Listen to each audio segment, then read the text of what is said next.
Warning! This video has a lot of content, so if you don't plan on sticking around too long, you should pause the video and come back when you have more time. Thank you, come again.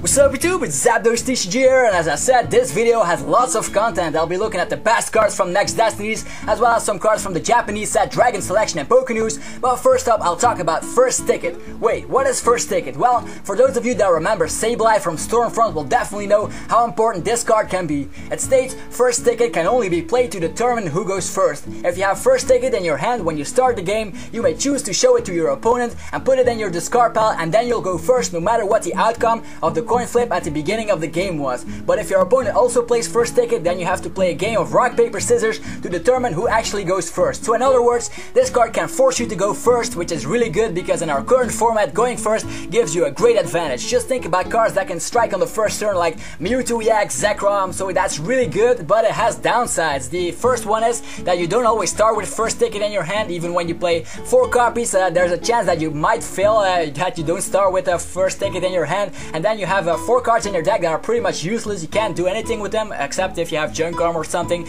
And also the fact that your opponent might play those cards makes it pretty hard to pull off, and then you'll have to be really lucky to win a rock, paper, scissors game. But nevertheless, in donk decks they're incredibly good. Just think about how Sableye dominated the format a few years ago, and now we have the exact same power of going first. So when they release more cards that can strike on the first turn, this card will definitely see some playability. And also the fact that it's the only item card that can be blocked by Trainer Lock is quite unique, because yeah, you can play Trainer Lock when you just start the game. And now to review some of the Next Destiny cards. So the Next Destinies pre-releases are well underway, and I'll go to one next week, so I'll let you know what cards I got. But for now, I'll just look at some of the interesting cards that I've seen out of the set that I haven't mentioned before. I'll start by saying that Double Colorless Energy is definitely in the set, which is good news for the people that don't have a lot of copies of those yet. Also, another special energy card is the famous Prism Energy I was talking about in the previous episode.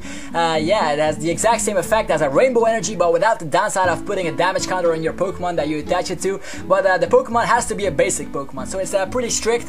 So again, this will definitely be played a lot since all the current EX cards will be basics. Next up are the trainers, and we'll start with the one and only supporter out of the set, Sylin, which is really playable. It states, search your deck for 3 basic energies and put them directly in your hand, which is just perfect for Ember and Feraligatr based decks, or even to pull off a Pachirisu Shaman combo out of nowhere. So as I said, it's really playable. Now to the only tool card in the set, which is EXP Share. If you play the game, you probably guess what it's going to do. It's sharing EXP in the games, but in the trading card game, it'll share an energy card. It states, when your active Pokemon is knocked out by damage from an opponent's attack, you may move 1 energy card that was attached to that Pokemon to a Pokemon that this tool card is attached to. I'm sure that it sounds confusing, but if you read the card again, you'll definitely know what it does. So this is a great way to save your special energy cards. So you can just give a Double Colorless Energy back to one of your other Pokemon instead of sending it to the discard pile, so that's pretty useful. Next up are Stadium cards. There are 2 Stadium cards in this set. I already explained the first one in the previous episode, Sky Arrow Bridge, which is really useful if you're playing lots of basics in your deck. And the next one is Pokemon Center. It states, once during each player's turn, that player may heal 20 damage from one of his or her bench Pokemon. So if you're playing a Reuniclus or something, you can always heal 20 damage, which can be useful in certain decks. But remember that your opponent can also benefit from this card when you play it, so be careful for that. And now to the new item cards, which are really playable, by the way. The first one is Heavy Ball. Search your deck for a Pokemon with a retreat cost of 3 or more and put it directly in your hand. And Level Ball states, search your deck for a Pokemon with an HP of 90 or less and put it directly in your hand. I think these are really good for decks that don't run that many Pokemon in their deck, because with communication you have to put a Pokemon back in your deck, but if you don't run that many Pokemon, these are just excellent. It's sort of like a restricted Pokeball, but without the coin flip, and this could actually work better than Pokemon communication in certain decks. Like if you're playing something like Downfin, you definitely want to go with Heavy Ball. And the good news is that most EX cards have a big retreat cost, so you can actually take advantage of that and bring them out with Heavy Ball. And Level Ball can be used to get out certain tech cards, or maybe even weak Pokemon like Reuniclus that you really need to set up your bench or something. Now to the main Pokemon. I'll try to cover most of the interesting ones, but I could manage to forget a few. Just point that out in the comments below. First we'll look at some grass Pokemon, and the first card of the set that catches my eye is Pinsir, and that is for his first attack. For double cardless energy, you can flip 2 coins. For each head, you can discard an energy attached to the defending Pokemon, and with the help of Victini, or as most people like to call him, Fliptini, you can easily disrupt your opponent's energy attachment. You can just use Catcher and then use that attack to just get rid of all the energies that way. Next would be Shaman EX, but I reviewed this card already in episode 32, so check it out if you haven't already. And the last grass Pokemon I'd like to talk about is Amoonguss. It's a really nice attack card, but his attack really sucks, by the way, but you have to only use it for his ability, which states when you evolve into Amoonguss, you may use this ability. If you do, your opponent's active Pokemon is now poisoned and confused, which reminds me of Roserade of Unleashed, but it's actually much better. And now let's go on to some fire Pokemon. First up is Arcanine from the Kanto region. It has a nice HP of 130. It can deal 100 damage for 3 energies, with the side effect that if you flip tails on the side effect, that you have to discard 2 of them. It's just a basic attack, I guess, for a stage 1, but it has a nice ability that burns your opponent's active Pokemon when he attacks you, so it's actually really good if you play it right. Next is one of the legendary birds. It's Moltres. It has a high HP, 120. It's just a high HP basic, and it could be nice if you have double cardless energy in your deck, because it pretty much runs on double cardless energies, otherwise his attack cost would be pretty high. And here's Chandelure, and this time he's back as a fire type, and his attacks are really good actually. For 1 fire, you're dealing 30 damage to the active and 30 damage to 2 of your opponent's bench Pokemon, so in total you're dealing 90 damage for a single fire energy, which is just perfect in this format. And the second attack isn't bad as well. It deals 80 damage for 2 energies, and then it burns your opponent's Pokemon as well, but there's a downside. You have to discard all your energies in order to do that attack. Nevertheless, this card can be really good in Chandelure Vileplume decks, just to have some variation, and to have that fire Chandelure in your deck as well can be used to knock out some Pokemon you're having trouble with. And you can do something like use the ability of the other Chandelure and then switch around with Dodrio, and then using the Flame Burst attack from the fire Chandelure, which revolves into a 120 damage spread out over your opponent's field, which is just sweet. And you can do this every 2 turns, because if you do that, the fire Chandelure will be stuck in the active spot, and unless you have multiple fire Chandelures out, then you can do that every time you want to attack, which is just great. And next up we have Reshiram. Wait, what? I know what you mean. Yeah, it has the exact same attacks as the one from the regular black and white set, so we have so many versions of Reshirams already. Let me count them. 1, 2, 3, 4, and maybe even more if there are other promo cards like that one, so I don't really see the point of bringing out another Reshiram, but I guess it's good for beginning players to have a Reshiram if they don't have one already. And yeah, I'll be talking about a Reshiram a lot, but there's also a Reshiram EX. I talked about that one in the previous episode, so you can just pause the video and just refresh your memory that way. Just check out his attacks once again. And now let us check out some water/ice Pokemon. The first up is Starmie. It has a free retreat cost and an attack that deals 50 damage for a single water energy, but too bad that his attack isn't affected by weakness and stuff. Otherwise this would be great to stop fire Pokemon or something, or a ground Pokemon like Donphin, but no, it's just dealing 50 damage every move.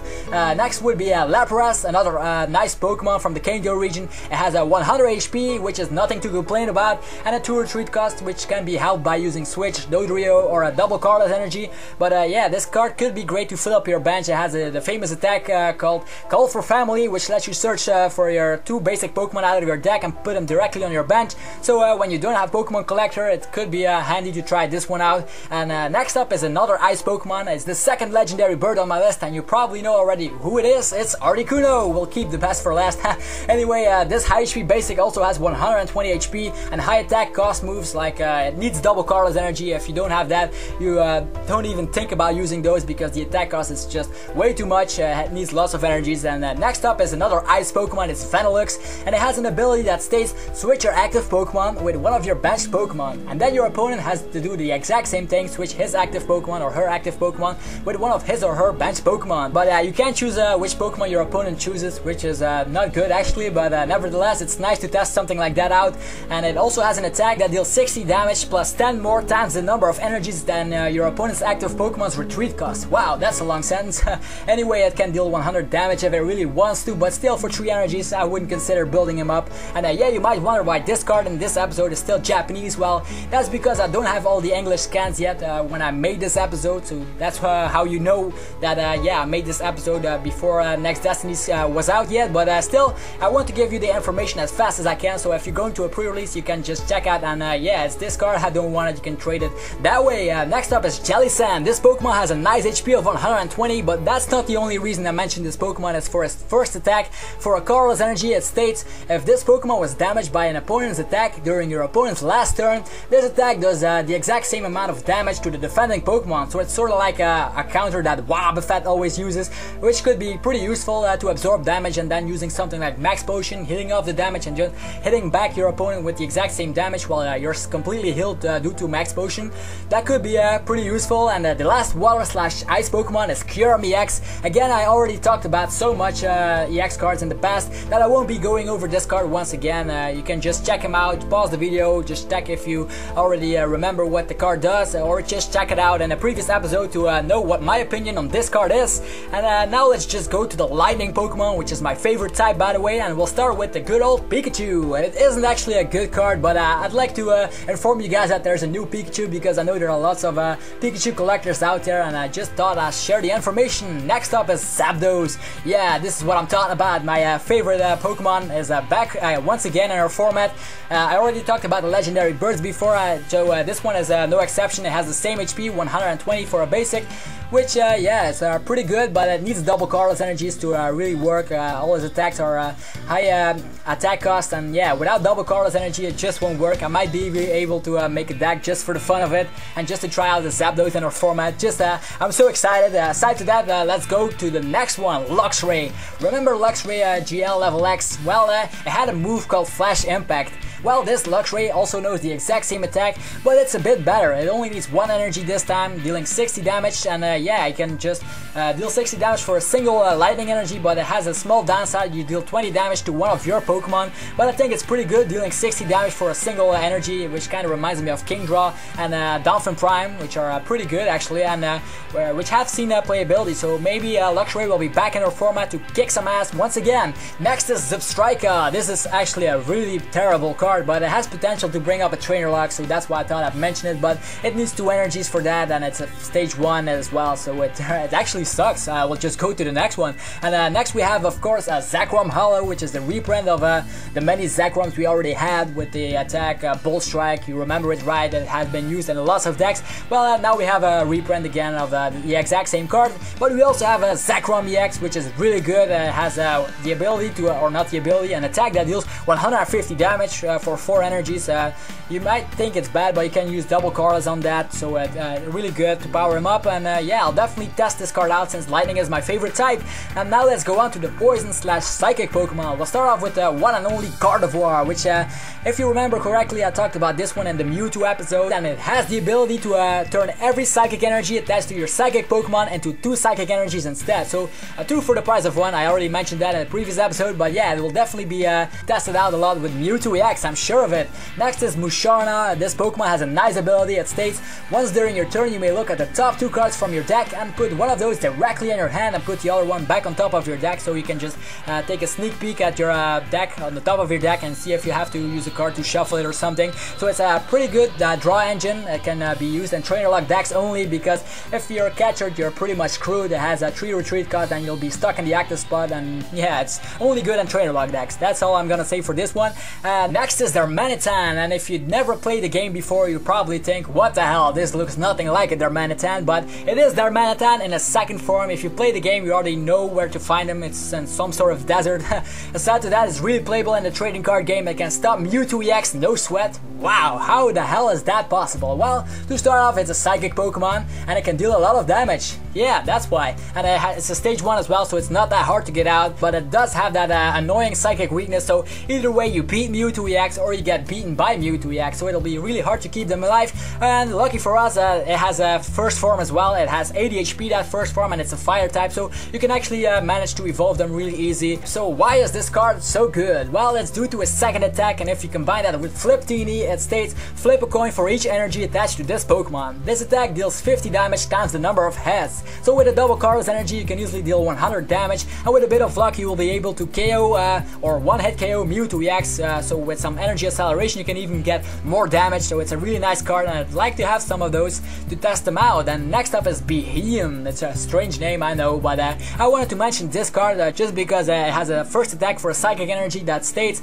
your opponent reveals his or her hand to you, and then you can choose one card out of there, anyone, and just put that card on the bottom of your opponent's deck, so it's pretty disruptive indeed. I'd like to see the look on your opponent's face when you pick something like supporter that they really need and they have a terrible hand. That'll be really funny. Next is Lucario, but I mentioned that one before, it's terrible, so I'll just go straight to the next one.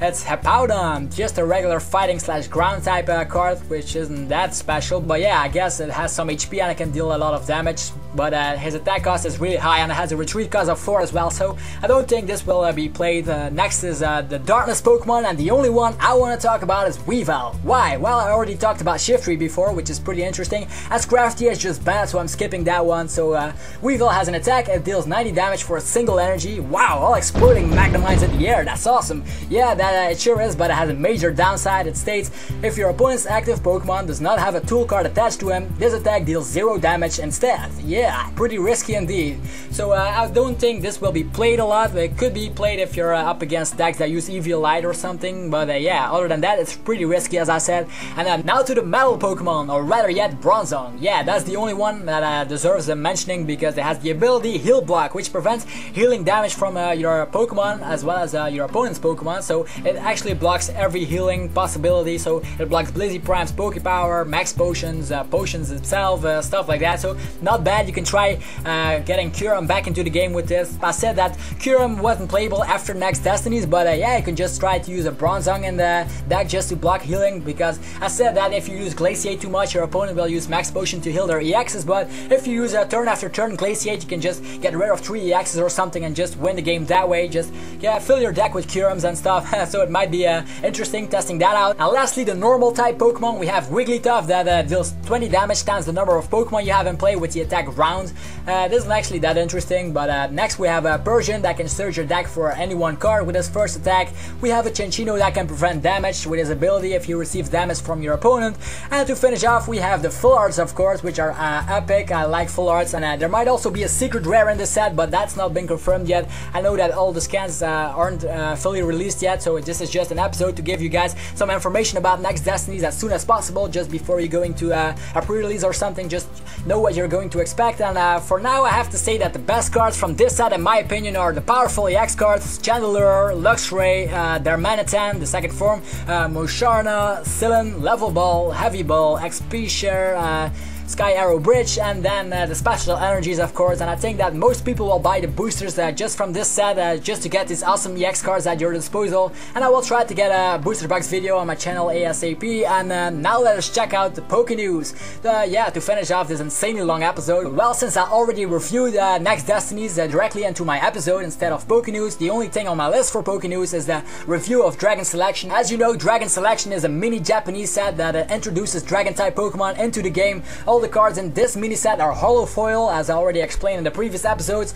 And yeah, I think I already talked about most of them, but I'll talk about the most interesting ones that I haven't mentioned yet. Here's Dragonite, 150 HP and a second attack that's really powerful. It's called the Hurricane Tail, and it lets you flip 4 coins, and for each head it deals 60 damage, but it needs a bunch of energies to do that, 4 to be exact, or 3 if you include a double colorless energy, so not anything that special. Then we have Latias and Latios, but they're pretty weak, so I won't go over them, since I'm only interested in the English cards, since we can use them for tournaments. But these are pretty interesting to just check them out. We'll see what we'll get in the future.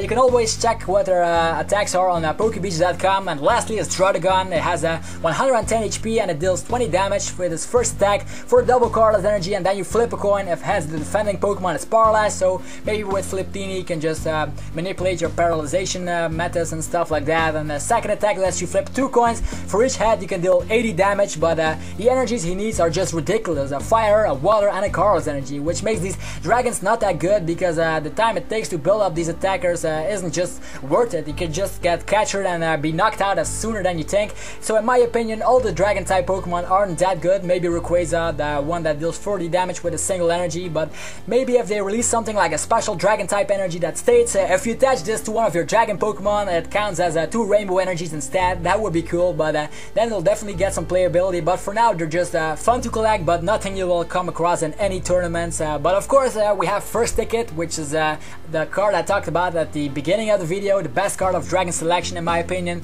And yeah, that pretty much wraps it up. Once again, if you enjoyed this video, click the thumbs up, I always appreciate that. And if you have any questions, thoughts, epic new ideas, or pre-release / tournament adventures you want to share or experiences, go to the comment section below and let me know what's on your mind. And for those of you that haven't subscribed yet, just the button is able to be clicked, just waiting for you to click it. And anyway, thanks for watching. This was ZapdosTCG, and I'll be back next week for some more Pokemon trading card game information. Yo!